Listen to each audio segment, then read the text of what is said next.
Assalamualaikum dan salam sejahtera. Hai anak-anak, bertemu lagi kita untuk siri ketiga bab gelombang Fizik KSSM tingkatan 4 dalam Teachers Lina Nordin Channel. Jom. Kita masih lagi dalam tema gelombang cahaya dan optik bidang pembelajaran 5.0 gelombang. Anak-anak pelajar boleh rujuk buku teks Pustaka Sarjana Sdn Bhd 2019 muka surat 202 hingga 222.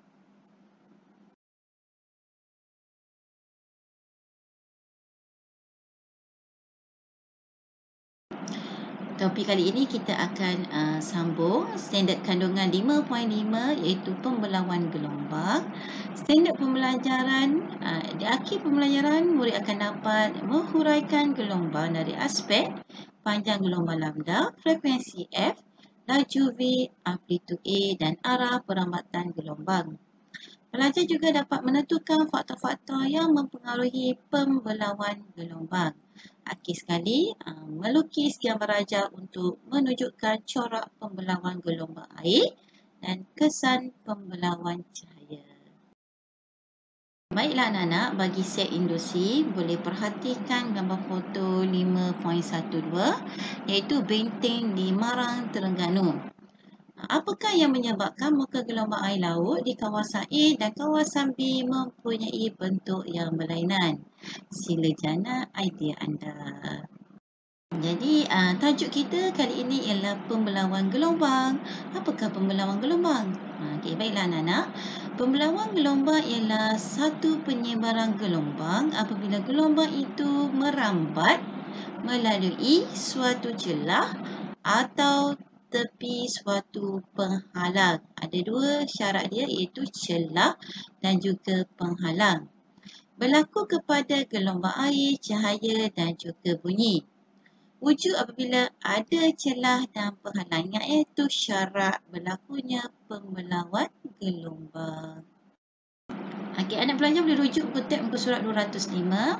Okey, kesan pembelawan apabila gelombang melalui celah dan juga melalui penghalang.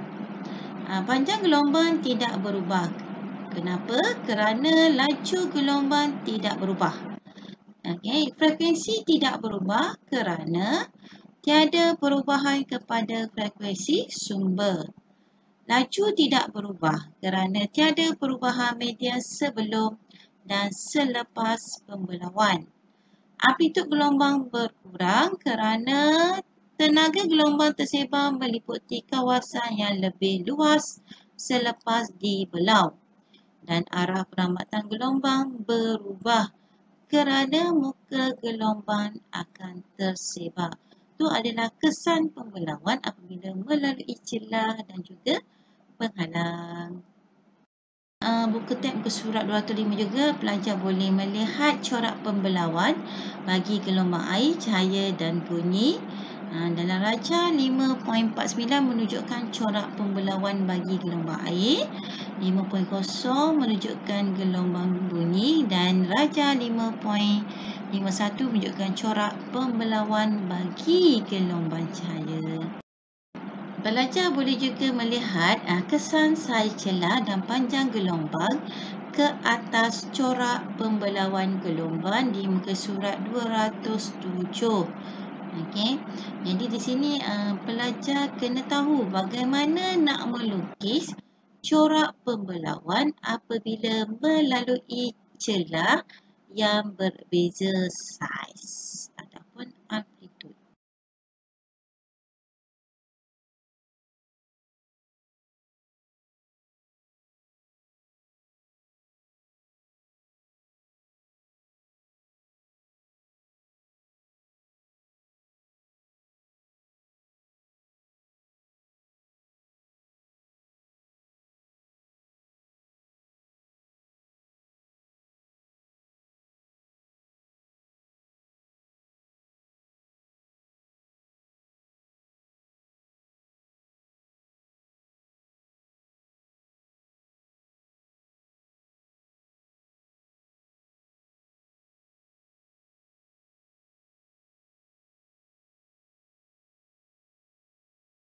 Okey, daripada gambar rajah muka surat 207, kita dapat simpulkan kesan pembelauan gelombang. Yang pertama daripada segi panjang gelombang tetap dan juga saiz celah yang tetap. Okey, bagi gelombang tetap, saiz celah yang lebar, okey, bentuk penyebaran gelombang kurang ketara berbanding saiz celah sempit di mana penyebaran gelombang lebih ketara. Bagi saiz celah tetap, panjang gelombang yang pendek akan menghasilkan penyebaran gelombang kurang ketara berbanding panjang gelombang yang panjang di mana penyebaran gelombang lebih ketara.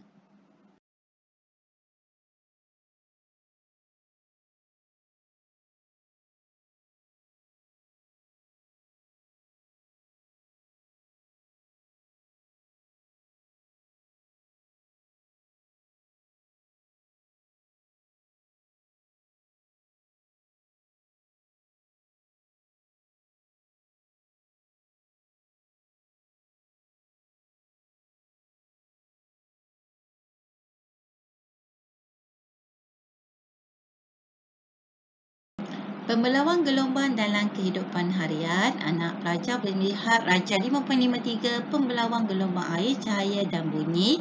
Okey, bagi contoh gelombang air, pembelauan gelombang air semasa melalui celah menghasilkan kawasan air tenang yang sesuai untuk persinggahan kapal dan aktiviti rekreasi air.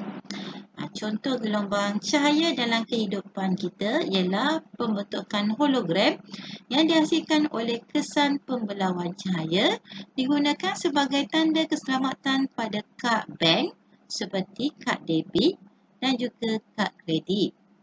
Manakala bagi gelombang bunyi dalam kehidupan harian, gelombang mempunyai infrasonik yang dihasilkan oleh gajah yang mempunyai panjang gelombang yang panjang untuk memudahkan komunikasi antara gajah pada jarak yang jauh. Itu adalah contoh gelombang dalam kehidupan harian.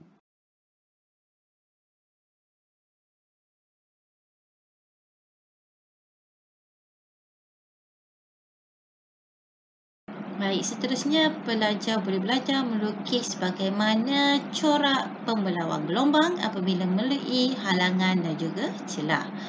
Melalui pahala, anak-anak pelajar boleh tengok bagaimana pembentukan gelombang selepas melalui halangan. Gelombang sata masih lagi terhasil.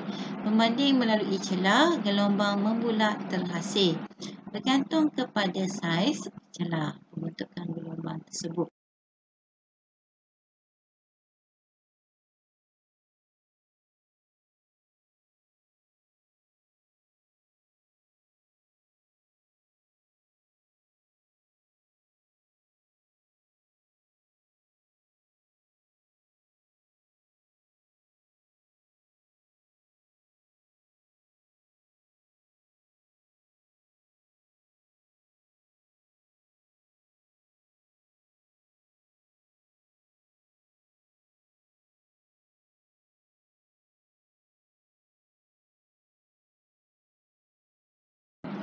Jana idea anda, yang manakah kesan pembelauan paling ketara?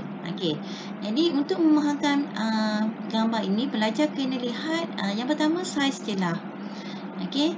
Saiz celah A lebih besar daripada B dan C. Saiz celah B dan C adalah sama, tetapi panjang gelombang adalah berbeza.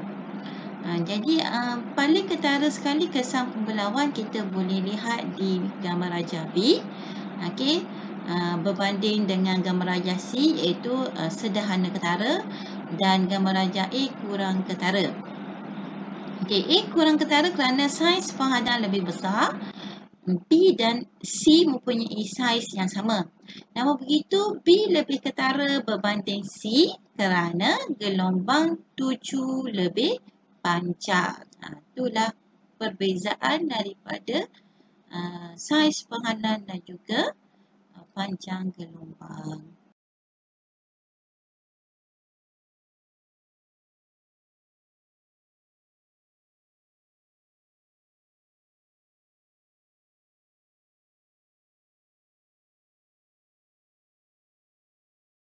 Okey, yang terakhir untuk bab gelombang ni, sila jana idea yang manakah kesan pembelawan paling ketara apabila melalui celah.